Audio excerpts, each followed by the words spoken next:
E fra tutte la sfida che va vinta, uno scontro diretto di vitale importanza nella corsa salvezza, tanto per il Città di Calatabbiano quanto per il Caggi, tutt'oggi in Vischiada e dentro la zona playout. Un colpo da 6 punti che potrebbe inchiodare forse definitivamente la squadra che al termine dei 90 minuti uscirà sconfitta. Giallogranata reduci dal pareggio in extremis contro la Russo Calcio, un punticino che muove comunque la classifica per i ragazzi di Adornetto che hanno raccolto solo in questo girone 8 dei 14 punti complessivi. Inizia il film del primo tempo al 21esimo, rimessa laterale in zona Saglimbeni, labro lunga per Scalisi, in qualche modo viene servito Criado, calcia trovando la respinta di Gangi, 23esimo, campanile nell'area di rigore del Caggi, controllato così con un tocco di mano da Mannino. Secondo il direttore di gara questo intervento vale un calcio di rigore. Dal dischetto va Campione che colpisce il palo, si salva il Caggi, minuto 26, attacca la formazione di mister Adornetto, recupero palla di Scalisi che lascia la sfera allo Iagono, sempre più on fire in questo girone di ritorno. Ancora una rete per Filippo Lo Iagono, 0-1, 32esimo, punizione di Criado per Saglimbeni di testa, trova la respinta di Gangi, rimane in zona offensiva la formazione ospite. Scalisi battaglia in area di rigore ma trova una deviazione in calcio d'angolo,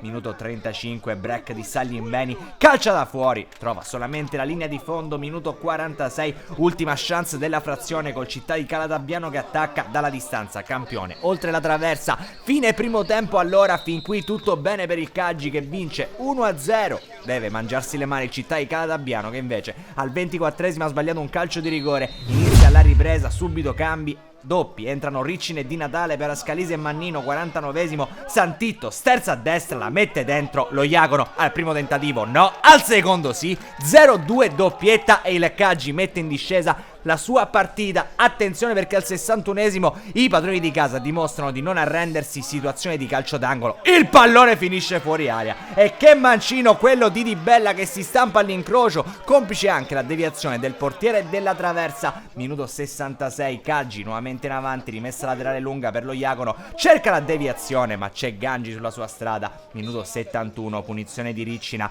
viene deviata da Criado, finisce in area di rigore oltre la traversa. Minuto 72, Riccina ancora a sinistra, salta un avversario, fa tutto bene, la mette in mezzo dove il compagno si gira e alla fine trova il 3-1. Si tratta di Di Natale che mette sul +2 la partita per i suoi e definitivamente in ghiaccio il risultato. 74esimo episodio, San Gregorio già ammonito, a terra così Saglimbeni, rosso per il numero 4 per doppia ammonizione. 2 cambi per il Caggi, entra Dallura per Saglimbeni, Interisano per Di Natale, mentre Vecchio deve superarsi al 90esimo per evitare il possibile nuovo -1, vola letteralmente sulla punizione di Lopresti. Il Caggi cambia ancora al 92esimo, fuori Lo Iagono, dentro Franco, ma finisce la partita. È un blitz fondamentale nella corsa salvezza della formazione di mister Adornetto che vince 1-3 sul campo del Città di Calatabbiano. Amici di Wii Sport è tutto, allora un cordiale saluto e come sempre alla prossima.